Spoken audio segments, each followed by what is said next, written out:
نبی صلی اللہ علیہ وسلم نے فرمایا قرآن کریم میں 30 آیات پر مشتمل ایک ایسی صورت ہے جس نے ایک آدمی کے حق میں سفارش کی حتیٰ کہ اس کی بخشش ہو گئی، اور وہ صورت تبارک الذی بیدہ الملک ہے، سورۃ الملک۔ بسم اللہ الرحمن الرحیم، شروع اللہ کے نام سے جو بے انتہا مہربان نہایت رحم فرمانے والا ہے۔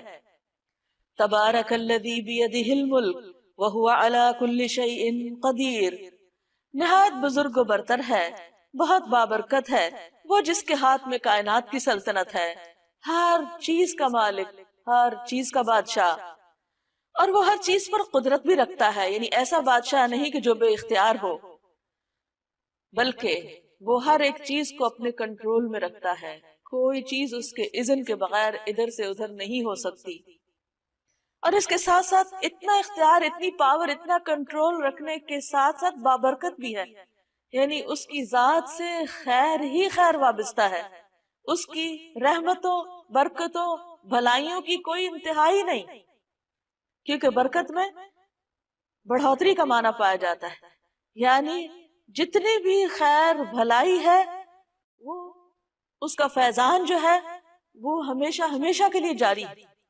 الذی خلق الموت والحیات لیبلوکم ایکم احسن عملا، وہ جس نے موت اور زندگی کو بنایا تاکہ تمہیں آزما کر دیکھے، تمہارا امتحان لے۔ کس بات کا امتحان؟ ایکم احسن عملا، کہ تم میں احسن عمل کون کرتا ہے۔ اللہ سبحانہ تعالیٰ نے یہ دنیا بنائی اور اس میں ہمیں بھیجا، اور بھیجنے کے بعد ہماری زندگی موت کا مقصد ہمیں بتا دیا کہ میں نے اس لیے یہ سب کچھ سلسلہ بنایا ہے کہ انسان سے یہ دیکھا جائے کہ وہ اپنی زندگی کا استعمال کیسے کرتا ہے، وہ یہاں دنیا میں کس طرح رہتا ہے، اپنی خواہش کے مطابق یا اللہ کی مرضی کے مطابق، وہ اللہ تعالیٰ کے احکامات کتنے مانتا ہے اور دنیا والوں سے کتنا ڈرتا ہے۔ تو ہم میں سے ہر شخص کی یہ آزمائش ہو رہی ہے۔ اللہ تعالیٰ نے اس کائنات میں ایک بہت ہی بہترین جگہ، پرفیکٹ جنت کی شکل میں بنائی، وہ اتنی خوبصورت ہے کہ جس کی کوئی مثال دنیا میں ہے ہی نہیں، کوئی اس کا تصور ہی نہیں کر سکتا۔ اس جنت میں بسانے کے لیے اللہ تعالیٰ اس دنیا سے انسانوں کا انتخاب کر رہا ہے، امتحان میں ڈالنے کے بعد، ٹیسٹ کرنے کے بعد، کھنگالنے کے بعد یہاں سے وہ بہترین انسانوں کو چنے گا اور وہاں بسائے گا۔ اس کے لیے کوئی کسی کے کام نہیں آئے گا، جیسے کسی دوسرے کی نیکیاں اس سے کوئی اور فائدہ نہیں اٹھائے گا، جو کرے گا وہی پائے گا، جو بوئے گا وہی کاٹے گا۔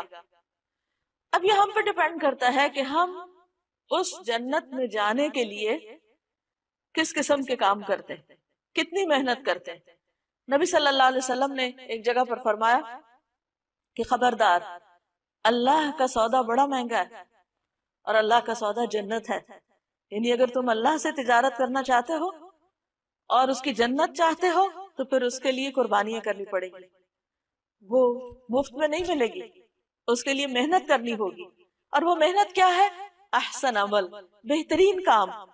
بہترین کام وہ نہیں ہوتے کہ انسان جن کو خود بہترین سمجھے، یعنی اس کی اپنی عقل کہے کہ یہ بہت اچھا یہ کر لیتے ہیں۔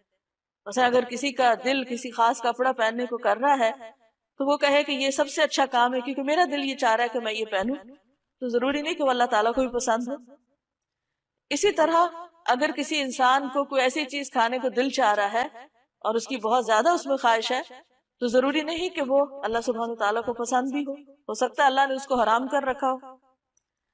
اسی طرح اگر کسی کے دل میں کچھ باتیں ہیں اور وہ ان کو بولنا چاہتا ہے، کرنا چاہتا ہے، تو اس کو سوچنا پڑے گا کہ جو کچھ میں کہہ رہا ہوں یہ اللہ کو بھی پسند ہے یا نہیں۔ اسی طرح انسان اپنی مرضی سے کچھ سوچنا چاہتا ہے، کچھ اپنے دل دماغ میں اس کے خیالات ہیں اور وہ ان کو بہت انجوائے کرتا ہے، لیکن ضروری نہیں کہ وہ خیالات اللہ تعالیٰ کو بھی پسند ہوں۔ تو اس لیے اگر انسان احسن عمل کرنا چاہتا ہے تو اس کو دیکھنا پڑے گا کہ جس نے ہمارا انتخاب کرنا ہے، جس نے سلیکشن کرنی، اس کے نزدیک احسن کیا ہے، وہ کس چیز کو پسند کرتا ہے، اس کا کرائیٹیریا کیا ہے، اس کو کیسے میٹ کیا جائے، کس طرح اس کے مطابق ہم اپنی سوچ، اپنے خیالات رکھیں، اپنی گفتگو رکھیں، اپنے عمل، اپنے معاملات، لوگوں کے ساتھ طرز عمل، یہ سب کچھ کس طرح ہو، اور اگر یہ اس کی پسند کے مطابق ہوا تو قابل قبول، اور اگر وہاں ریجیکٹ ہو گیا تو اس کا کوئی فائدہ نہیں۔ تو فرمایا اس نے موت اور زندگی کو بنایا تاکہ تمہارا امتحان لے۔ ہر شخص امتحان میں ہے، اللہ تعالیٰ اچھے یا برے ہر طرح کے حالات سے بھی انسان کو آزما رہا ہے کہ ان حالات میں انسان کرتا کیا ہے۔ مثلا انسان کے اوپر دو حالتوں میں سے ایک حالت ہوتی ہے، یا وہ بہت خوش ہوتا ہے یا وہ تکلیف میں ہوتا ہے، یا وہ بس بیچ میں ہی درمیان میں ہوتا ہے۔ اب آپ دیکھیے کہ اگر وہ خوش ہے تو اس سے دیکھا یہ جاتا ہے کہ خوشی میں یہ کرتا کیا ہے، اللہ کی رضا کے کام یا ناراضگی کے کام، اللہ کا شکر ادا کرتا ہے یا ناشکری کرتا ہے۔ اسی طرح اگر وہ تکلیف میں ہے تو پھر اس کو دیکھا جا رہا ہے، اس کا امتحان ہو رہا ہے کہ اب یہ کیا کرتا ہے، منہ سے کیا بات نکالتا ہے، لوگوں کے ساتھ کیا رویہ اختیار کرتا ہے، صبر کرتا ہے یا نہیں کرتا۔ اور اگر دو کے بیچ میں ہے، یعنی نہ بہت خوش ہے نہ بہت تکلیف میں ہے، تو اس وقت کو کس طرح استعمال کر رہا ہے، یعنی روٹین میں اپنی روزمرہ زندگی کے جو اس کو اللہ تعالیٰ نے نعمتیں دی ہیں، صحت، زندگی، مال و دولت، اولاد، وقت، جوانی، ان ساری چیزوں کو کس کام میں لگا رہا ہے؟ کیا اس کا ہم اور غم صرف دنیا ہے، یا وہ اپنی ان ساری انرجی سے اور ملنے والی ساری نعمتوں سے کوئی اچھے کام بھی کر رہا ہے جس میں خلق خدا کا بھلا ہو، یا اس کی اپنی آخرت کے لیے چیزیں فائدہ مند ہو، خواہ وہ اللہ تعالیٰ کی براہ راست عبادت کا کوئی کام ہو یا بندوں کی خدمت کا کوئی کام، کیونکہ یہ زندگی بیکار گزارنے کے لیے نہیں ملی۔ اس دنیا میں سب سے بڑا نقصان اگر کوئی کر سکتا ہے کسی چیز کا تو وہ خود انسان اپنا ہی کرتا ہے، جب اپنے آپ کا وقت ضائع کرتا ہے، خواہ وہ بیکار کچھ نہ کر کے یا فضول کام کر کے۔ اس لیے جنت الفردوس میں جانے والوں کی جو صفات قرآن مجید میں بیان ہوئی ہیں، ان میں سے ایک صفت یہ ہے کہ والذین هم عن اللغو معرضون، کہ وہ ایسے کاموں سے پرہیز کرتے ہیں جو لغو ہوتے ہیں، بیکار ہوتے ہیں، جن کا نہ دنیا میں فائدہ اور نہ آخرت میں فائدہ، ادھر ادھر کی فضول باتیں، ادھر ادھر کے لوگوں کے حالات میں تجسس، اور بعض اوقات وہ غلط رستے پر بھی انسان کو ڈال دیتے ہیں۔ تو ہم میں سے ہر شخص جس کو اللہ نے عقل سمجھ دی ہے، اس کو اپنی یہ زندگی سوچ سمجھ کے بسر کرنی ہے، اور ہر روز اپنا محاسبہ کرنا ہے کہ آج کا دن میں نے اللہ کی اطاعت میں گزارا یا نافرمانی کے کاموں میں گزارا ہے۔ جو بھی کام میں نے کیا ان میں میری نیت اللہ کو خوش کرنا تھی یا بندوں کے دکھاوے کے لیے وہ کام کیا؟ کیا میں نے جو عبادات کی، اچھے کام کیے، وہ نبی صلی اللہ علیہ وسلم کی سنت کے مطابق کیے یا اپنے خود ساختہ طریقوں کے مطابق کیے؟ کیونکہ اللہ کے نزدیک کوئی کام اس وقت تک احسن ہو نہیں سکتا جب تک دو شرائط خاص طور پر پوری نہ ہو۔ ایک یہ کہ نیت اللہ کے لیے، اللہ کو راضی کرنے کی نیت سے انسان کام کرے، چاہے دین کا کام ہو، دنیا کا کام ہو، عبادت ہو یا بندوں کے ساتھ اچھا معاملہ ہو۔ اور دوسرا یہ کہ خاص طور پر عبادات میں وہ عبادت نبی صلی اللہ علیہ وسلم کے طریقے کے مطابق ہو، خود ساختہ طریقوں کے مطابق نہ ہو، کیونکہ وہ وہاں قبول نہیں ہوں گے۔ ورنہ تو اللہ کے رسول صلی اللہ علیہ وسلم کے آنے کا مقصد ہی فوت ہو جاتا ہے۔ اللہ تعالیٰ نے ان کو ہمارے لیے ایک نمونہ بنا کے بھیجا کہ جیسے یہ کرتے ہیں ویسے ہی تم بھی کرو۔ وَإِن تُطِيعُوهُ تَهْتَدُوا، اگر تم اس کی اطاعت کرو گے تو ہدایت پاؤ گے۔ وَهُوَ الْعَزِيزُ الْغَفُورُ، اور وہ زبردست ہے، بخشنے والا ہے۔ یعنی اگر تم نے نافرمانی کی تو کہیں بھاگ کے نہیں جا سکتے، وہ ہر چیز پر غالب ہے، پکڑ لے گا تم کو۔ اور اگر تم سے غلطی ہو گئی، معافی مانگو گے، اس کی طرف پلٹ آؤ گے تو بخشنے والا ہے، مہربان بھی ہے۔ پھر اللہ سبحانہ وتعالیٰ کی کچھ صفات بیان کی جا رہی ہیں، کتنا زبردست حکمت والا ہے، علم والا ہے، قدرت والا ہے، طاقت والا ہے، کیا کیا اس نے بنایا ہے، کائنات کی نشانیوں سے اس کو پہچانو۔ الذی خلق سبع سماوات طباقا، وہ جس نے تہ بر تہ 7 آسمان بنائے، تم رحمان کی تخلیق میں کسی قسم کی بے ربطی نہ پاؤ گے، پرفیکٹ ہے، پورا ویل آرگنائزڈ اور ڈسپلن میں ہے ہر چیز۔ یہ نہیں کہ اللہ تعالیٰ نے آسمان بنایا اور پھر وہ اسے کنٹرول نہیں ہو رہے، یا زمین کے اندر کوئی ایسی خرابیاں ہو رہی کہ وہ آؤٹ آف کنٹرول ہوگی اور وہ جا ٹکرائے کسی اور چیز سے، یا اسی طرح زمین کے اوپر جو چیزیں ہیں، کوئی بھی چیز ایسی نہیں، تخلیق کی کوئی بھی چیز ایسی نہیں کہ جس کے اندر کسی قسم کی کوئی ڈسکرپنسی ہو، کبھی وہ کچھ کرنے لگ جائے کبھی کچھ کرنے لگے۔ مثلا یہ نہیں کہ آگ کبھی جلا رہی اور کبھی ٹھنڈی ہوا دے رہی۔ اس نے جو کچھ بنایا جس طریقے پر بنایا جس کام کے لیے اس کو بنایا وہ وہی کام کر رہا ہے۔ اس سے ایک بہت بڑا سبق ملتا ہے کہ اگر ایک چیونٹی سے لے کر ایک ہاتھی تک اپنے اس کام میں لگا ہوا ہے جو اللہ نے اس کے لیے بنایا ہے، جو اللہ نے اس کے لیے رکھا ہے، اور وہ اس مقصد کو پورا کر رہا ہے اس دنیا میں جس مقصد کے لیے اس کو بھیجا گیا ہے، کیونکہ اللہ تعالیٰ کا کوئی کام بھی بے مقصد نہیں، تو پھر کیا انسان کی زندگی کا کوئی مقصد نہیں ہوگا؟ وہ ایسے ہی بیکار بھیج دیا گیا کہ جو جی چاہے کرے، اور اس کی زندگی میں کوئی ڈسپلن نہ ہو، کوئی آرگنائزیشن نہ ہو، اور بغیر کسی ڈائریکشن کے بس وہ صبح اٹھے اور شام کر دے؟ نہیں، فرمایا تم رحمان کی تخلیق میں کسی قسم کی کوئی بے ربطی نہ پاؤ گے۔ پھر پلٹ کر دیکھو، کیا تمہیں کوئی خلل نظر آتا ہے؟ کوئی خرابی نظر آتی ہے؟ آسمانوں میں دیکھو، ستاروں اور سیاروں پر غور و فکر کرو، ہر چیز اپنی رفتار کے ساتھ اور اپنے طریقے پر اور اپنی ڈائریکشن پر چلتی چلی جا رہی ہے، اور اتنے ہیوج بڑے بڑے ستارے سیارے بغیر کسی ادھر ادھر ہوئے اپنی ایک سیدھ میں چل رہے ہیں جو اللہ نے راستہ ان کے لیے مقرر کیا۔ حتیٰ کہ شہد کی مکھی جیسی چھوٹی سی مخلوق بھی اللہ تعالیٰ کے طے کردہ راستوں پر چل کے اپنا کام کر رہی ہے۔ تو اس میں انسان کے لیے کیا نشانی ہے، کیا سبق ہے کہ اے انسان تو اپنے آپ کو دیکھ کہ تیرے اندر کتنا ڈسپلن ہے اور تیری زندگی میں کیا مقصد ہے۔ شہد کی مکھی تو شہد بنانے کے لیے آئی ہے، تو دنیا میں کون سے مفید کام کر رہا ہے، اور واپس ساتھ لے جانے کے لیے تمہارے پاس کیا ہے؟ بار بار نگاہ دوڑاؤ، تمہاری نگاہ تھک کر نامراد پلٹ آئے گی۔ ہم نے تمہارے قریب کے آسمان کو عظیم الشان چراغوں سے آراستہ کیا، یعنی ستارے بنائے، اور انہیں شیاطین کو مار بھگانے کا ذریعہ بھی بنایا۔ ان شیطانوں کے لیے بھڑکتی ہوئی آگ ہم نے مہیا کر رکھی ہے۔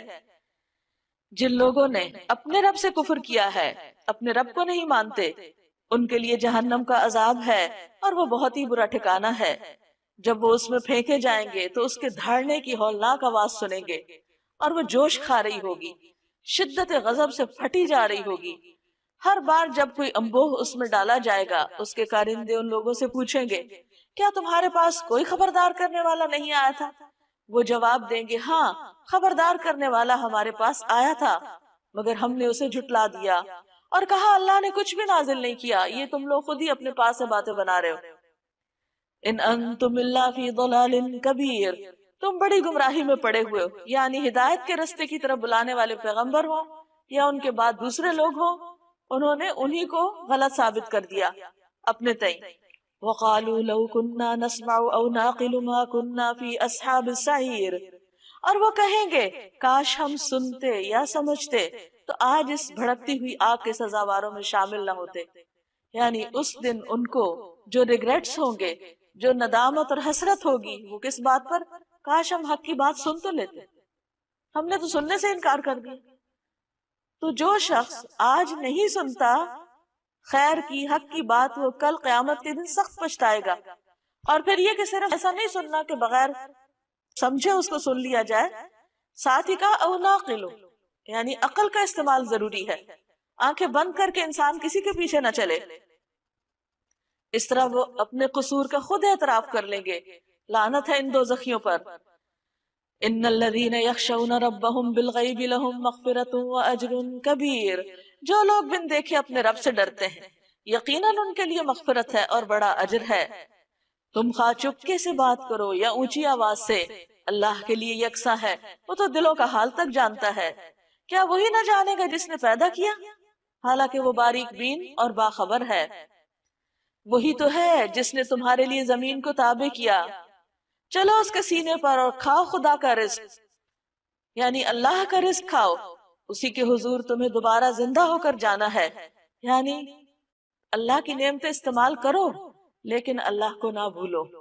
یعنی اللہ تعالیٰ نے زمین پہ یہ سب کچھ اس لیے نہیں پیدا کیا کہ انسان اس کو استعمال نہ کرے، لیکن جس چیز سے منع کیا وہ یہ کہ اللہ کا کھا کے اللہ کا وفادار بنے، اس کا شکر گزار بنے۔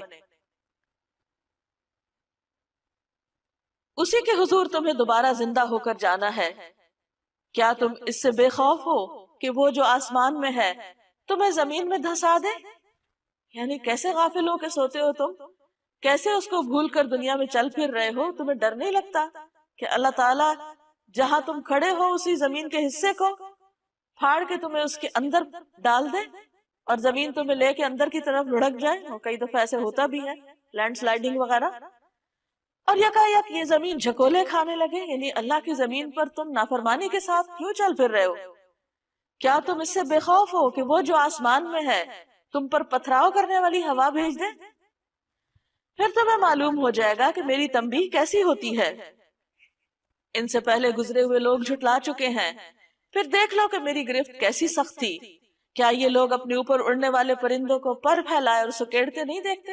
یعنی اللہ کی نشانیاں تو بے شمار ہیں، یعنی ایک پرندے کا ہوا میں اڑنا ایک میریکل سے کم نہیں، لیکن تم غور ہی نہیں کرتے، اس کو فار گرانٹیڈ لیتے ہو کہ بس ہاں ٹھیک ہے اللہ نے بنا دیے اڑ رہے ہیں وہ۔